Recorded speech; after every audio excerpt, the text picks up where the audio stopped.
Okay, so what's been one general area of concern all year long that nobody seems to understand? The money market funds and the reverse repo window that happens every day at 12:15 to 12:45 that we see insane demand from, historic demand from, and is likely tied, in part to inflation.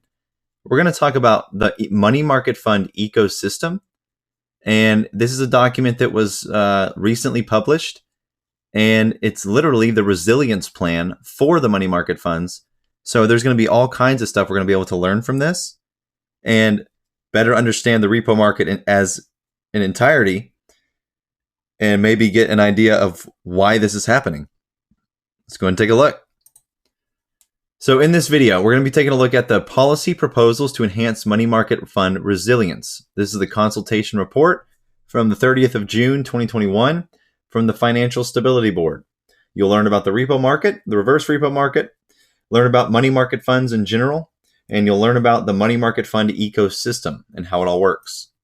So what is the SFB, first of all? Well, the SFB is the Financial Stability Board, and it coordinates at the international level the work of national financial authorities and international standard-setting bodies in order to develop and promote the implementation of effective regulatory, supervisory, and other financial sector policies. Its mandate is set out in the FSB Charter, which governs the policymaking and related activities of the SFB. These activities, including any decisions reached in their context, shall not be binding or give rise to any legal rights or obligations. Questions for consultation. The FSB is seeking comments on its consultative document with policy proposals to enhance money market fund resilience. So the background on this: the March 2020 market turmoil highlighted some structural vulnerabilities in MMF stemming from liquidity mismatches, the use of these funds as cash management instruments, as well as from certain fund structures and regulations. Against this backdrop, this consultation report sets out policy proposals to enhance MMF resilience, including with respect to the appropriate structure of the sector and of underlying short-term funding markets. The proposals aim to inform jurisdiction-specific reforms and any necessary adjustments to the policy recommendations for MMFs issued by the International Organization of Securities Commissions, or IOSCO.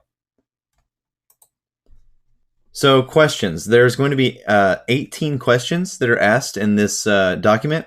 I'm not going to read these verbatim. I'll leave these on the screen for a few seconds so you can take a look.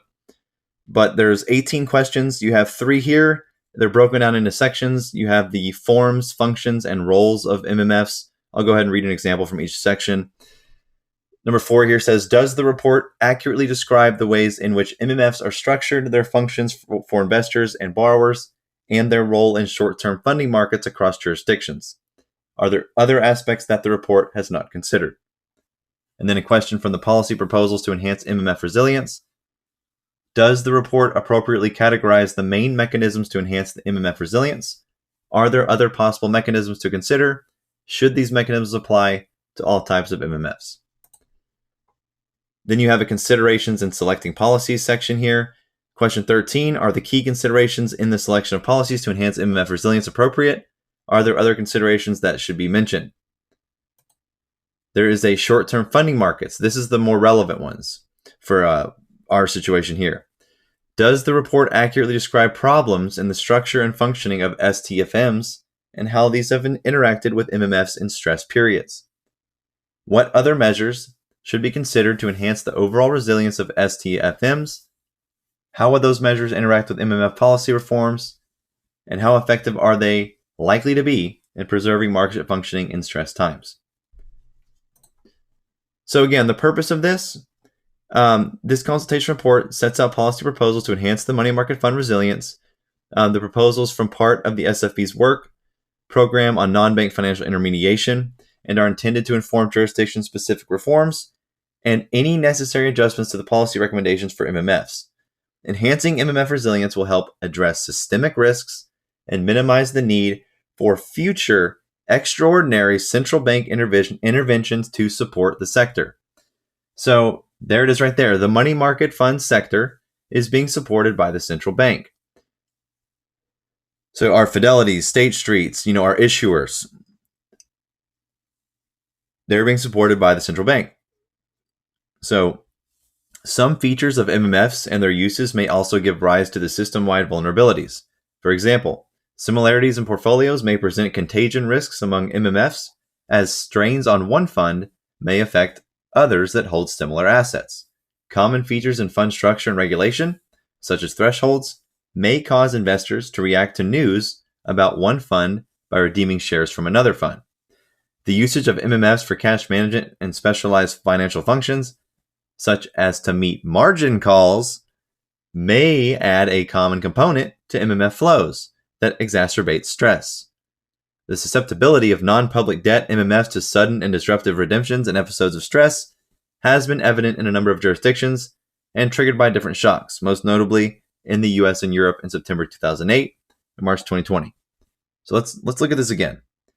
The usage of money market funds for cash management and specialized financial functions, such as to meet margin calls, may add a common component to MMF flows that exacerbates stress. What have we all been overly expecting that's overdue? Margin calls, right? What have we seen being inflated all year long in the repo market? Money market funds, right? You see where I'm going with this? This is only the first part of this video, by the way. We're going to dig further into this. I'm not going to bore you to death with a 30-minute video. But basically, looking ahead, Section 2 outlines the forms, functions, and roles of money market funds to provide context to their importance and describes potential substitutes for MMFs that may become more important if the role of MMFs changes. Section 3 identifies the vulnerabilities of MMFs to provide the basis for the subsequent discussion of policy options to enhance resilience, and describes how these vulnerabilities affect and interact with SDFMs, including in the 2008 crisis and the March 2020 market turmoil. So, we're going to look at these section by section, take a look and dig into this. It has some really good visuals in here. It actually has an actual diagram that shows you how the money market fund works, which I'm sure a lot of you want to see that. So stay tuned.